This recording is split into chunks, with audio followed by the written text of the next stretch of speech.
बहुत समय पहले की बात है। उत्तर भारत की एक सुंदर घाटी में बसा गांव था अमरसिंहपुर। हरे भरे खेत, झरनों की मधुर धुन और मेहनतकश किसान यहाँ की पहचान थे। ये गांव देखने में जितना सुंदर था, उतना ही कठिन था वहां का जीवन। लोग दिन रात खेतों में मेहनत करते, लेकिन अक्सर मौसम की मार और बाजार की साजिशों से उनके परिश्रम मिट्टी में मिल जाता। लेकिन उसी गांव में एक युवक था, श्यामल। मेहनती तो बहुत, पर किस्मत का मारा। उसके जीवन में एक भी खुशी का पल नहीं था। श्यामल अपनी किस्मत से हमेशा परेशान रहता था। कभी धान की फसल बर्बाद होती, कभी साहूकार का कर्ज गले पर चढ़ जाता।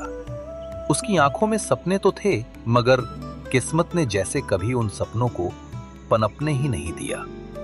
हे भगवान, मेरा जीवन व्यर्थ है। हर काम में केवल नुकसान, सुख का एक पल भी नसीब नहीं। किस कलम से मेरी किस्मत लिखी है तूने। एक दिन दुख और निराशा से भरा श्यामल पहाड़ की चोटी पर जा पहुंचा। उस दिन उसका दिल इतना टूट चुका था कि उसने जीवन से हार मान ली। अब और नहीं सह सकता। आज इस पहाड़ से कूदकर अपनी जीवन लीला समाप्त कर दूंगा। लेकिन नियति के खेल निराले होते हैं। जब इंसान खुद को समाप्त करने का सोच लेता है, तभी ऊपर वाला उसके सामने नया रास्ता खोल देता है। उसी क्षण कुछ अद्भुत हुआ। अचानक आसमान से एक किताब चमकते हुए पन्नों के साथ उसके सामने आ गिरी। किताब जैसे किसी अनजानी शक्ति से उड़ रही थी। किताब के पन्ने अपने आप खुल गए, जैसे कोई अदृश्य हाथ उन्हें पलट रहा हो। ये कैसी किताब है? और इसमें तो मेरा नाम लिखा है। श्यामल, तेरी किस्मत बदल सकती है। फूलों की खेती कर, इसे तुझे लाभ होगा। क्या ये किताब सच बोल रही है? श्यामल की धड़कनें तेज हो गईं। इतनी निराशा में जैसे किसी ने उम्मीद का दीपक थमा दिया हो। शायद यही मेरी आखिरी उम्मीद है। मैं एक बार इसकी बात मानकर देखूंगा। श्यामल घर लौटा। पिता खेमचंद और मां चूल्हे के पास बैठे थे। घर की हालत दयनीय थी। टूटी चारपाई, अध जली लकड़ी और खाली अनाज का मटका। पिता खेमचंद पुराने खाते किताबों में कर्ज का हिसाब जोड़ रहे थे। घर की दीवारों पर गरीबों का रंग साफ झलक रहा था। उसने गहरी सांस ली और पहली बार दृढ़ आवाज में बोला, पिताजी, आज से हम फूलों की खेती करेंगे। फूलों की खेती? बेटा, हम पहले ही धान की खेती से बर्बाद हो चुके हैं। घर का कर्जा दिन ब दिन बढ़ रहा है। साहूकार रोज धमकाता है। तुझे सच लगता है कि फूलों में हमें फायदा होगा? हाँ पिताजी, अब की बार ऊपर वाले की दया होगी। ऊपर वाला चाहेगा तो सब ठीक होगा। खाना खा लो पहले बेटा। भूखे पेट बड़े फैसले नहीं लिए जाते। गरीब के घर खुशी टिकने से पहले ही तकलीफ दस्तक देती है। अगली सुबह ही साहूकार लालचंद दरवाजा पटकते हुए घर में घुसा। खेमचंद, अब तक मेरा कर्जा क्यों नहीं चुकाया?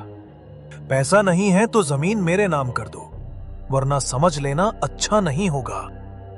हमारे पास खाने के लिए दाल चावल है मालिक, शाही भोज नहीं। अगर ये भी छीन लोगे तो जिएंगे कैसे? ये सब मुझे नहीं सुनना। जल्दी कर्जा चुकाओ। लालचंद की हर बात जहर की तरह थी। उसके जाने के बाद घर में सन्नाटा ऐसा छाया मानो सबकी सांस भी थम गई हो। लेकिन श्यामल की आंखों में एक नई रोशनी चमक रही थी। इस बार सब ठीक होगा पिताजी, मुझे यकीन है। जीवन अक्सर उन पैरखों को लाता है जिससे इंसान की असली पहचान होती है। उसी रात आकाश काला हो गया। बिजली आसमान को जगा रही थी। बारिश की बूंदें मिट्टी को पीट रही थी। इसी बीच खबर आई कि सरपंच का बेटा बीमार है। वो मौत और जीवन के बीच झूल रहा है। श्यामल, सरपंच जी का बेटा बेहोश पड़ा है। तुरंत डॉक्टर को बुलाना होगा। मैं अभी जाता हूँ।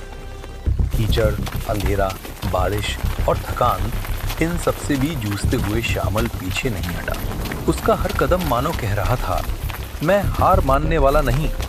श्यामल बारिश में कीचड़ से गुजरता हुआ पैदल ही डॉक्टर के घर पहुंचता है। अरे श्यामल, तू इतनी दूर से इतनी बारिश में पैदल आया?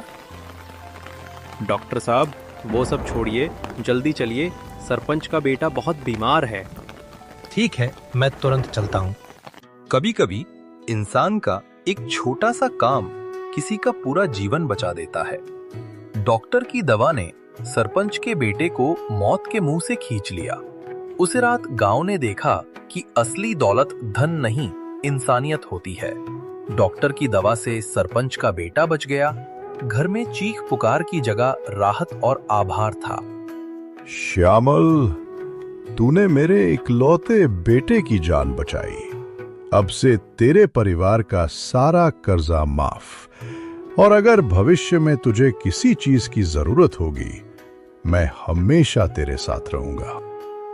सरपंच जी, ये मेरा फर्ज था। ये गांव मेरा परिवार है। परिवार की परेशानी सबकी परेशानी होती है। कुछ दिन श्यामल को पहली बार लगा कि उसकी मेहनत और भलाई बेकार नहीं जाती।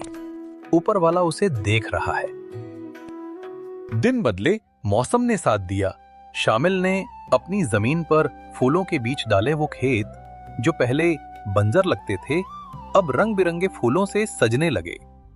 मधुमक्खियां गुनगुनाती, बच्चे खेतों से फूल तोड़ते, और श्यामल की आंखों में बरसों बाद मुस्कान झलकी। फूलों की महक केवल खेतों में ही नहीं, श्यामल के जीवन में भी फैल चुकी थी। कुछ ही महीनों बाद श्यामल की मेहनत रंग लाई। फूलों की फसल बगीचों में लहलहाने लगी। जब मंडी में ले जाई गई तो सबसे महंगे दाम पर बिकी। बेटा, इस बार तो ऊपर वाले ने हमारी सुन ली। अब गरीबी के दिन गए। हाँ पिताजी, मैंने कहा था ना, इस बार सब अच्छा होगा। लेकिन नीति की किताब के पन्ने यही नहीं रुके। उसने श्यामल को फिर इशारा दिया। किताब फिर खुली और लिखा था, तेरी बंजर जमीन के नीचे खजाना छुपा है। श्यामल ने ये बात अपने पिताजी को बताई। पिताजी, मुझे लगता है अपने जमीन के नीचे अपने पुरखों का खजाना छिपा है। श्यामल और उसके पिता ने खुदाई की और सचमुच सोने चांदी का खजाना निकल आया। ये ऊपर वाले की दया है, लेकिन बेटा, ये धन केवल हमारा नहीं, गांव के जरूरतमंद लोगों की भी मदद करनी होगी। खजाना मिलना आसान था, लेकिन असली परीक्षा ये थी कि उसका इस्तेमाल कैसे किया जाए। सामान्य धन को अपने लिए नहीं, पूरे गांव के लिए उपयोग किया। श्यामल ने मंदिर, तालाब और अनाज भंडार बनवाया। अब अमरसिंहपुर संपन्न गांव कहलाने लगा। श्यामल की शादी का प्रस्ताव आया।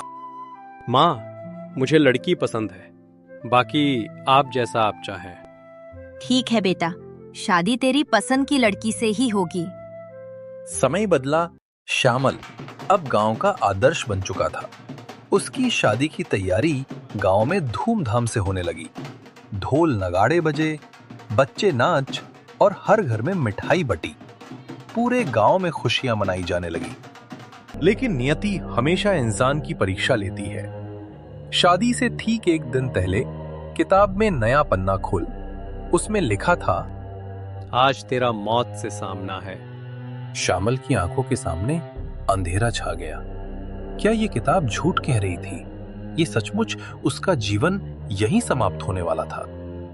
हे भगवान, कल मेरी शादी है और आज मौत? नहीं, ये झूठ है। पर किताब ने आज तक झूठ नहीं कहा। श्यामल अकेला जंगल की ओर चला गया। आकाश में चांद बादलों से ढका हुआ था। पेड़ों की सके जैसे फुसफुसा रही थी, सावधान, सावधान। तभी वहां एक भयानक सांप फुफकारता हुआ उसके सामने आ गया। वो रास्ता रोककर उसके सामने खड़ा था। पीछे गहरी खाई थी। सांप फूफा करता हुआ आगे बढ़ता है और श्यामल भागकर गलती से खाई के पास पहुंच जाता है। अगर पीछे हटूंगा तो खाई में गिर जाऊंगा, और अगर रुका तो सांप काट लेगा।